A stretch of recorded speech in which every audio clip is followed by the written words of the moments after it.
Akwaba medase ne so de oba Adom TV Badwam health tips manum bia adwoada de kosi fiada ye de nkomo hwese de yapomuden mu nsem no etie nti na wotwe nkomo maternal depression echi obia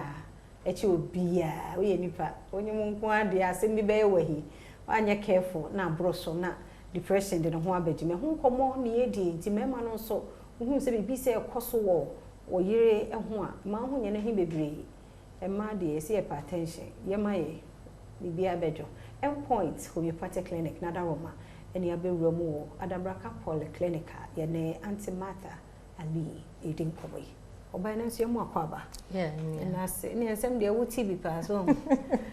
My own share signs and symptoms. Say, fear, fair, fruna, depression, chenwa. Yama, dear, ne die. May I say? If wa fefro ene wa wo enyoma bebre na etime koso wonbra yesu so se de ekoso no depression nti na nipa no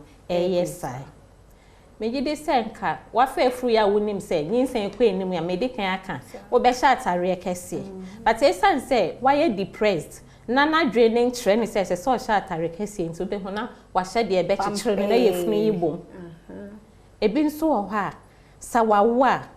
wo oba bia wo wa ye yi akwala na ya pagya no na ye de na ebisa wo se wonya aden na waka oba ana bema so ye depressed a otimeka se enye oba na mewo no ana nya bema na mewo no ebi nso wo ha onware na wate polish nka wo nso de nka ne life ne na ni na abo no neglecting the personal hygiene. Wow. And baby a eye nija opa ota akọ no nso otwe ne ho ofri ho ya withdrawn from interesting things your friend ahedonia. Ahedonia. It a lost of pleasurable things. Inti ne nije nyina free ondidi ye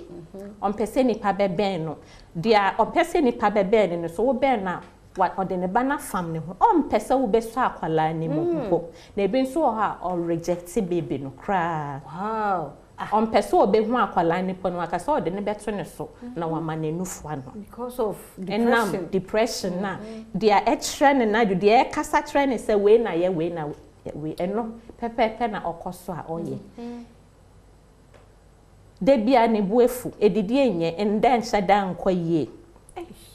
odidi nso obedidi manabro so okay dia on didi nso onni kra and obedi nso a ohwemu fin ahwese ade na wo de brain no eduro nim bibi bonni nim a ebema wekuno edu sa etime banesa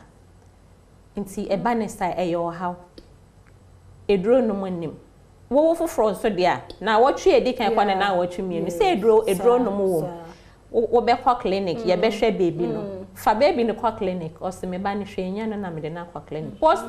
post natal clinic ne kra no one sha okọ first 3 days dia ka ni nyina odi ache wow enam depression na etete ni no otimi eye wenum ni nyina na e ba ne sa na ha kwala no na man no man so enkoyie e wo no ama me no nso ne ho nti no these are some of the signs and symptoms wo be hwe de obedware no kwasha bathroom motimi hwe nsuo ne go onfa bi nka ne ho dia oya na bi so ondware no so we ye ne den na extreme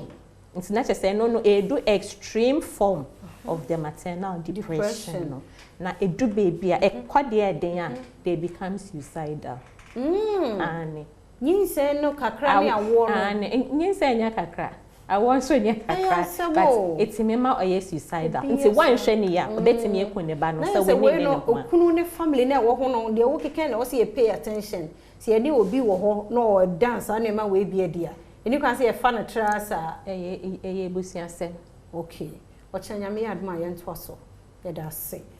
ade na no de ti se wo hu odofo bi na se sei no all done the dear ntem omo ho bra omo show endpoint homeopathic clinic na da woman ye wada braka polyclinica maternal depression ye di hu nkomo number no ye 0244867068 friends na omo a hwe se de wo pomden ensem no eti o chena sem kwa ne ahoden wo kwa ye be se hia